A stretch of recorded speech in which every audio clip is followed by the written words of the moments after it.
शांति। आपका प्रश्न है, आपने चार्ट भेजा है, उसमें बताया है बैठकर योग करना है, कर्म योग और सेवा। तो इसमें क्या क्या आएगा? क्या सेंटर पर जाकर सेवा करें यही आएगा? उत्तर है, देखो, इस चार्ट के लिए मैंने डिटेल में यूट्यूब पर एक टॉपिक रखा है। इसमें ये चार्ट ड्रॉ भी किया है लोगों में कि ये तीनों कैसे करना है। तो प्लीज़ ये मैंने कहा कि वो सुनो अच्छी रीति, फिर भी मैं यहाँ बता रही हूँ। आज 8 ग्रुप का मैं बता रही हूँ। वैसे भी 8 ग्रुप का भी जब हम लिंक भेजते हैं ग्रुप में ऐड होने, तब भी डिटेल के साथ वीडियो भी बनाई है, लिखते हैं और कहते हैं ये वीडियो सुनो, इसमें बताया है 8 ग्रुप का क्या क्या है। तो यहाँ मैं फिर से समराइज दोनों साथ में कर रही हूँ। तो देखो, बैठ के योग का अर्थ यह है कि जब भी आप योग करने बैठो और बाबा के साथ कनेक्शन हो, माना आप शायद ट्रैवल भी कर रहे हो, आप साइड में ड्राइविंग नहीं कर रहे हो और आप योग लगाते हो, तो वो चार्ट इस बैठ के योग में ही आएगा। मनसा सेवा करो, वो भी इसमें ही आएगा। अमृत वेला करो, कोई भी योग जिसमें हमारा बाबा से कनेक्शन होता है, वो सब बैठ के योग में ही आएगा। कर्म योग में आप कोई भी काम कर रहे हो, घर का काम, रसोई बना रहे हो, तो उस समय आप कोई भी टॉपिक सुन रहे हो या बाबा के गीत सुन रहे हो, तो उसमें मन बुद्धि को भी एकाग्र करना और हाथों से काम भी करना। कान से सुनना है, उसको समझने का प्रयत्न करना है। अगर ये नहीं है तो भी ये आप स्वमान में रहेंगे तो भी ये भी होगा। मुरली का मंथन करते या उसके बातों बाबा की बातें याद करते, वो सब कर्मयोग। काम करते करते बातें करते, चलो बाबा अभी खाना पका ले, चलो अभी शॉपिंग करने जाए, आज ये चीज़ लानी है, बाबा चलो आज कचरा पोटू कर ले, मना पोछा कर ले। सब ऐसी बातें करते करते करना, ये सब कर्मयोग है। क्योंकि योग तो 4 प्रकार की स्टेजेस है ना, तो ये कर्म योग में ये सब आता है। इसमें फिक्स नहीं होता है कितना समय हम रहे योग में, इसीलिए उसको कर्म करते करते योग में रहना। तो हम भी थोड़ा घंटे काट देते हैं, क्योंकि एग्जैक्ट समय निकालना मुश्किल है। तो जैसे हम 6-8 घंटे रहते हो, तो हम 6 घंटा रफली ऐसा एस्टिमेट कर लेते हैं। बाकी बात रही सेवा की, तो सेवा के लिए बहुत कुछ, जैसे आप कोई सेवा ग्रुप में कर रहे हो या सेंटर पे जाके सेवा कर रहे हो, या आप खुद ऐसे टॉपिक बना रहे हो, कोई भी, ये सब सेवा में आएगा।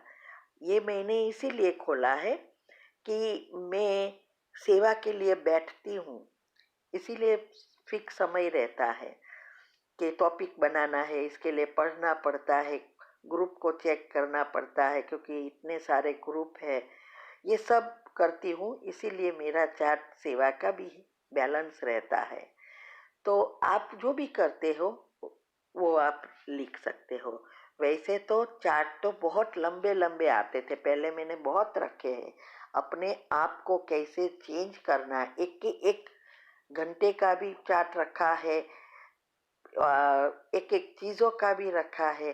फिर धीरे धीरे धीरे अवस्था बनी, तो ये 3 पर मुख्य चार्ट है योग। तो योग के बारे में जो बाबा कहते हैं बैलेंस करो बैलेंस करो, इसीलिए ये रखना शुरू किया है। अभी दूसरे सब ग्रुप है, जैसे तीव्र पुरुषार्थ ग्रुप है, तो इसमें मुरली आती है और मुरली के पॉइंट, और यूट्यूब से हमारे 2-4 टॉपिक आते हैं। ये सब रोज का रोज करना है, एक दिनचर्या मनचर्या में ये मुख्य है। साकार मुरली मंथन ग्रुप है, उसमें जो भी मुरली रोज की आती है जो आप पढ़ते हो उसमें से पॉइंट निकालना है और उसके ऊपर हमें मंथन करना है, 5 पॉइंट निकालना है। क्योंकि योग की पहली अवस्था जो हमने बनाई उसका मैंने तो टॉपिक भी बना के रखा है कि 4 अवस्था क्या है और कैसे पहली अवस्था फाउंडेशन है और कैसे करनी है। इसमें आता है कि 5 मुरली के पॉइंट रोज निकाल कर उसको समझने का प्रयत्न करना है, उसका मंथन करना है, राज को निकालना है। अभी जो चीज ना समझ में आए वो आपको हमें पूछना है, बाकी खुद को मनन मंथन करना है। कई क्या करते हैं, 5 प्रश्न निकाल के ग्रुप में भेज देते हैं, ऐसा नहीं। प्रश्न भी नहीं निकालते तो सारे वाक्य ही डाल देते हैं, नहीं, खुद मंथन करो और फिर उसमें 5 प्रश्नों का उत्तर के साथ लिखो कि क्या मंथन किया। वो मंथन करते करते कुछ ना समझ में आए वो ग्रुप में पूछ सकते हैं। तो अव्यक्त मुरली मंथन में भी ऐसा है, हम 5 प्रश्न भेजते हैं और एक मुरली भेजते हैं। हर संडे को ये आती है मुरली और सारे दिन सारे वीक में एक साथ नहीं देना है 5 प्रश्नों का उत्तर, रोज एक ही प्रश्न का उत्तर देना है। तो क्या होगा, आपको वही मुरली रोज पढ़नी पड़ेगी, तब यो प्रश्न के उत्तर दे सकेंगे। तो ऑटोमेटिक अव्यक्त मुरली मंथन भी होएगा और मन थोड़ा घिसेगा ही और मुरली समझ में आएगी। तो 5 दिन 5 प्रश्न के उत्तर देना है। छठे दिन आपको प्रश्न के उत्तर मिलता है, फिर वो आपको चेक कर लेना है और फिर से नई मुरली आती है। तो ये है। फिर है प्रश्न ग्रुप। तो जो भी आपका प्रश्न है वो उसमें पूछना है और उसके भी रूल्स है और रूल्स अनुसार प्रश्न पूछेंगे तब ही जवाब मिलेगा, ऐसे ही लिख देने से प्रश्न के उत्तर नहीं मिलता। फिर है उत्तर ग्रुप। तो उत्तर ग्रुप में वो सभी प्रश्न के एक ग्रुप में जवाब देकर सब में ट्रांसफर करते हैं। तो प्रश्न ग्रुप अलग है, जवाब ग्रुप अलग है। फिर है योग चार्ट ग्रुप। यही जो चार्ट ग्रुप कहो, तो ये चार्ट कर्मयोग और सेवा और बैठ के योग, इसका मैंने आपको बताया। और दिनचर्या मनचर्या ग्रुप है, योग चार्ट ग्रुप और दिनचर्या मनचर्या ग्रुप भी है, ये इसमें रह गया। तो दिनचर्या मनचर्या जो ग्रुप है उसमें क्या आता है, सारे दिन का क्या क्या करना है ये आता है। कि सारे दिन हमें एक हमारा बायोलॉजिकल क्लॉक और स्लीप साइकिल सेट करने के लिए ये साइंटिफिक रीति से बहुत जरूरी है। आपको ये अलर्ट हो जाएंगे, आलस्य अलबेलापन चला जाएगा और आपकी सिस्टम रिसेट होना शुरू हो गए। तो उसमें सुबह से शाम तक क्या क्या करना है उसकी डिटेल आती है और कमेंट्री भी आती है। और हर संडे को एक्स्ट्रा टॉपिक, एक्स्ट्रा कमेंट्री आती है। वो जब आपकी ये छोटी सी दिनचर्या सेट हो जाए, फिर आपके घर की जवाबदारी या जॉब के अनुसार आपको खुद की नए सर से डिटेल में दिनचर्या सेट करनी है। ये बहुत बहुत मदद करती है। हमने ये भी हमारे अनुभव में सब बताया है। पहले पहले बहुत डिफिकल्ट पड़ता है, एक एक मिनट मुझे लिखनी पड़ती थी, अभी नेचुरल हो गया, संस्कार बन जाते हैं और निंद्राजित भी बन जाते हैं। क्योंकि अच्छा योगी बनना है, आलस्य अलबेलापन निकालना है और निंद्राजित बनना है और एकांतवासी एकाग्रचित ये सब होना पड़ता है ना, तब संतुष्ट बनेंगे। तो ये भी बहुत जरूरी है। लास्ट है धन सेवा ग्रुप। अभी हमने ये इसका भी हमने 3-4 टॉपिक रखे हैं और 2 टॉपिक तो हम ग्रुप धन सेवा ग्रुप के साथ ही भेजते हैं कि हमारे इनकम के परसेंटेज निकालने से क्या फायदा होता है। हमने ये निकाला था।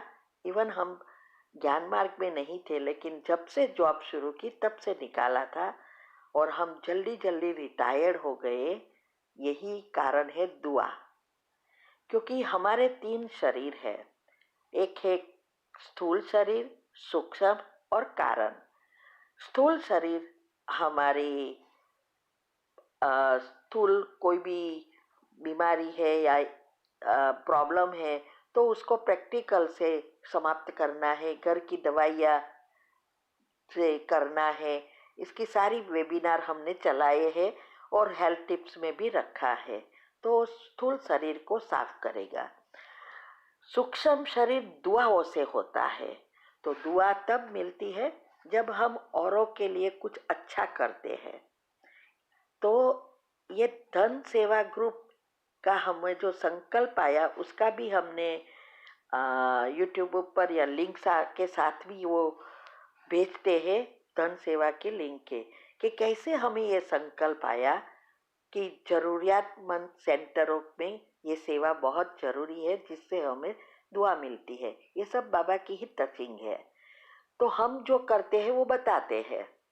तो इससे ही जब सेंटर बनाने की सेवा हम करते हैं, एक तो गुप्त सेवा हो जाती है, दूसरा वहाँ जो भी सेवा में प्रगति होती है, जो भी बहनें वगैरह जो भी है, वो उसको जितनी मन से शांति मिलती है, दिल से दुआएं निकलती है।